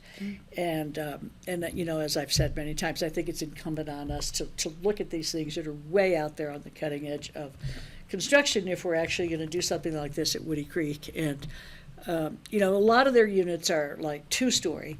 But he showed me a couple of ideas for 1-story, which I'm assuming is what we would be looking at Woody Creek if we go that way, but, and I've got some more that I'm looking at. First I looked up just tiny homes and got a pretty substantial list of really high environmentally sound tiny homes, but then Phoenix House is in Grand Junction. It's just like right there. They put this together in like 3 days. So you give them your lot size and your deposit or whatever, and you've already decided on the design, and 3 days later it's done. It's pretty cool. The factory's really interesting and incredibly efficient. So that was that little Thanks for field doing trip. Yeah. Appreciate it. Thanks. Kelly? I brought up all the issues I had noted for for today, so thank you. I've had two things to kind of bring up. One is I'm wondering if we might be able to take a look at our inventory and just footnote or whatever the number of units that have actually been preservation units, whether it's Smuggler Mobile Home Park or Lazy Glen or Aspen Village or Woody Creek. You know, Hunter Creek, 4 buildings were sold, 8 were not. But, you know, it's this number that keeps circulating. I hear that, oh, well, APCHA's or housing's built so many units, and how come we have issues? And it's like, well, you got to realize a significant number of those were preservation units that we didn't build. We've just, as the city or the county, have been in the business of trying to not lose housing. And I think it just would be important to be able to footnote what has been preserved versus what has been new construction going forward. So when people are talking about the program as a whole, they really understand. You know, a lot of money's gone into some of that preservation and things like that. So that was just one comment. Then the other is, I'm going to pass around this graphic. We had a major transportation symposium with Snowmass Village and Pitkin County just a week ago, I think it was. Time passes. But one of the pages was an employment and household location in the Roaring Fork Valley from 2019 based on the U.S. Census. And what is so amazing is it really says, divides people by employed in the selected area but live outside the area, live in the selected area and employed outside, or employed in and live in the selected area. So the numbers for our upper valley, let's go backwards here and take a look really quickly. But in Basalt, and almost all of these, the majority of people are employed in the selected area but live outside. And in Basalt, that was 1,972 people that they're employed in Basalt, but they don't live in Basalt. Now, in Snowmass Village, employed in the selected area but live outside, it's 2,779 people. So they employ 2,779 people who do not live in Snowmass Village. Now we get down to Aspen, and they're employed in the selected area but they live outside, is 8,738. Now, it's very hard to tell whether some of those are the people from Basalt who live in Basalt but work outside that area or whatever. But I think that this is really fascinating to kind of show how few people live near where they work, and B, what type of traditional commuting workforce we had throughout the valley in 2019 pre-pandemic, and where that workforce has gone now. So this is just a really good example of how far we have to go. Aspen does have the largest selection of employed and live in the selected area, with 2,417 people who live within the city and work within the city. And I think, isn't it 60% of those live in subsidized housing? I don't know the breaknow of that I think because it- I our think housing It is, would be more than that. it may be, Yeah, it'd be worth knowing. You know, because we just count the housing in total, but Aspen Village, we, don't Yeah. subtract out things like that, which we should.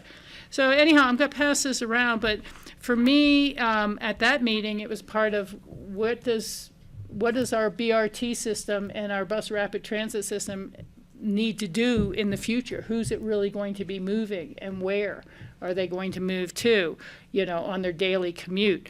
But it also shows the magnitude of people who have in the valley lived essentially in free market and worked here or worked in our Pitkin County as a whole, and the struggle those folks are going to be having for housing going forward. Just pass that around, but it's just really pretty fascinating for future strategic planning to get a sense of that. Thank you.